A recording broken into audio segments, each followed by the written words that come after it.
Right now, the Middle East is on fire. Missiles are raining down on Tehran. A U.S. nuclear submarine just sank an Iranian warship in the Indian Ocean.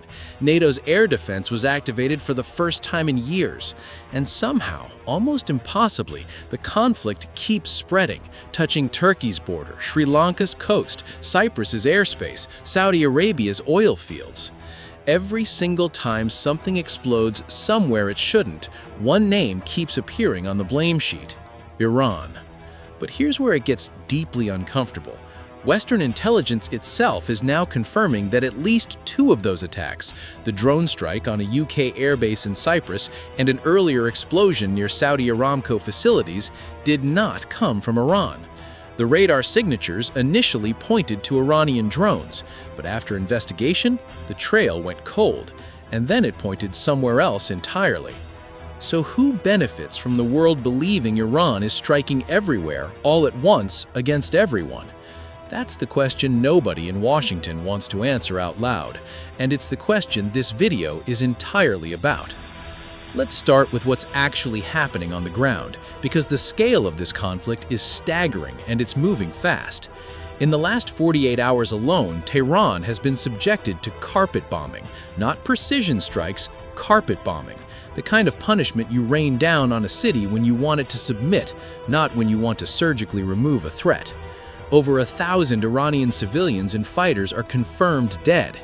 Meanwhile, on the Israeli side, the reported death toll since around 10. This is not a balanced war. This is a message being delivered in the language of bombs. How dare you not kneel? And yet, Iran hasn't surrendered, hasn't even hinted at it. Iran knows it cannot win this war by force alone. It's fighting what military strategists call asymmetric warfare, not trying to defeat America and Israel militarily, but trying to make the cost of this war unbearable. The Strait of Hormuz is the crown jewel of that strategy. 20% of the world's oil and LNG flows through that narrow passage. Iran doesn't need to sink every tanker. It just needs to make insurance companies nervous enough to stop covering ships entering the strait. And that's exactly what's happened. Insurers are refusing to cover vessels. Shipping companies are pulling out. Donald Trump has actually been forced to offer U.S. government-backed insurance guarantees to get tankers moving again. Think about that. The most powerful country on earth is now in the insurance business just to keep oil flowing. Iran also struck something that got very little coverage in Western media, but should have sent shockwaves through the Pentagon. A U.S. Space Force radar system in Qatar, worth $1 billion, scanning range of over 600 miles, described as the nervous system of America's missile defense in the Gulf, was destroyed. Satellite imagery confirmed the hit. That's not a small win for Iran. That's a statement. So with Iran refusing to break, and the original plan, decapitate the leadership, install a friendlier regime, clearly failing, what does Israel do next? This is where the story gets dark and historical. False flag operations are not a conspiracy theory. They are documented, confirmed, and embarrassingly common feature of modern warfare. The textbook example most people know is the 1939 Glitwitz incident, where Nazi forces staged a fake Polish attack on a German radio station to justify their invasion of Poland. That attack triggered the Second World War. In 1931, the Japanese Kwantung Army blew up a tiny section of their own railway in Manchuria, blamed Chinese dissidents, and used it as the pretext to occupy the entire region. The explosion was so weak, the tracks weren't even badly damaged, but it didn't matter. The story was already written. Now here's where Israel's own history becomes impossible to ignore. In 1954, Israeli military intelligence ran what became known as the Lavon Affair. Israeli agents recruited Jewish citizens living in Egypt and tasked them with bombing American and British cultural institutions in Cairo and Alexandria. The plan was to frame Muslim Brotherhood members for the attacks, make it look like Egypt was too unstable and dangerous, and pressure Britain into keeping its troops in the Suez Canal zone, troops whose presence directly benefited Israel's security. The plot was discovered. The agents were arrested. Israel's defense minister resigned in disgrace. And yet, years later, the Israeli government officially honored the surviving agents with certificates of appreciation. They celebrated the people who ran a false flag operation that nearly dragged the United States into a conflict. In 1967, during the Six-Day War, Israeli aircraft and torpedo boats attacked the USS Liberty, an American intelligence-gathering ship operating in international waters. 34 American servicemen were killed, 171 were wounded. Israel called it a tragic case of mistaken identity, but declassified NSA reports tell a very different story. The evidence strongly suggests Israel knew exactly what ship it was targeting. The goal, according to analysts who studied those documents, was to sink the Liberty, blame Egypt, and drag the United States into the conflict on Israel's side. They attacked their own ally, killed American soldiers, and then called it an accident. This isn't ancient history presented for shock value. It's context, it's a pattern. Now come back to today. A drone strikes a UK airbase in Cyprus.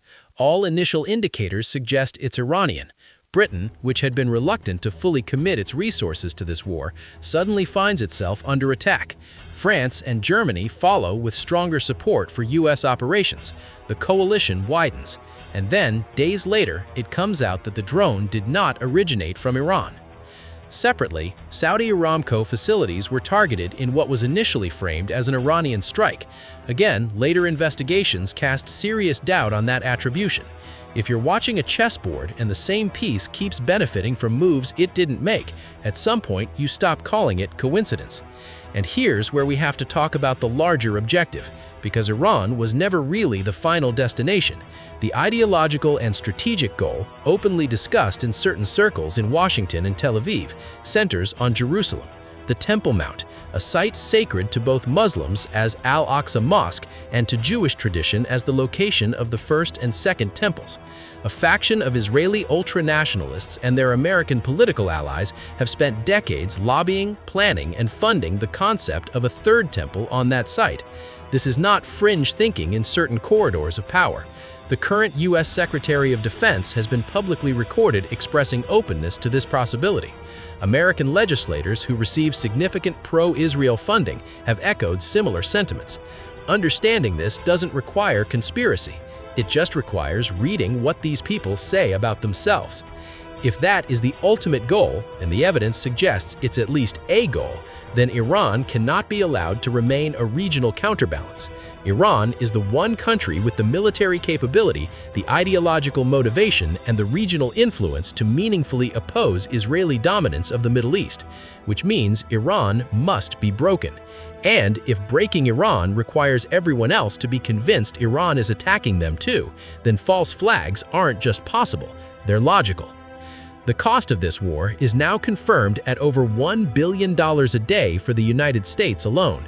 Iran's cheap Shahed drones, costing a few $1,000s each, are being intercepted by missiles costing hundreds of thousands of dollars apiece. U.S. officials have admitted to Congress they simply cannot intercept everything. The economics of this conflict favor Iran's strategy of prolonged exhaustion over America's strategy of overwhelming force. In the U.S. Senate, a war powers resolution that would have forced Trump to seek congressional approval before any further military action in Iran was defeated, but only by 6 votes, 53 to 47. That's a near miss. And polling consistently shows that the majority of ordinary Americans do not understand the purpose of this war, do not support it, and want the United States out. The political pressure building inside America might ultimately do more to end this conflict than anything happening on the battlefield. But here's the final question that should concern everyone watching this, wherever you are in the world. When a country this powerful decides that international law is optional, that sinking a warship in another nation's backyard requires no consultation, that demanding allies open their ports and airstrips is just standard operating procedure, and when countries that refuse face immediate economic threats, what does that mean for everyone else? Spain simply said it would not allow its bases to be used for operations against Iran. Just that. One sentence. The response from Washington was immediate and hostile. Economic threats, public humiliation, a clear message. You are either with us or you are a problem to be managed. The war on Iran is not the story. The story is what kind of world emerges from it, whether international norms survive it, whether the countries that stayed silent while the bombs fell on Tehran will be surprised when the same logic arrives at their own doorstep. False flags, carpet bombing, sinking ships in neutral waters, arming insurgencies, pressuring allies, none of these are new tactics. What's new is the scale, the speed, and the fact that so much of it is happening in plain sight, being documented in real time, and still somehow not changing the conversation fast enough. The question isn't whether Israel has run false flag operations before. The documents confirm it did. The question is whether it's doing it right now, and whether the world has the clarity and courage to say so before the fire spreads further. Stay informed, stay critical, and never stop asking who benefits.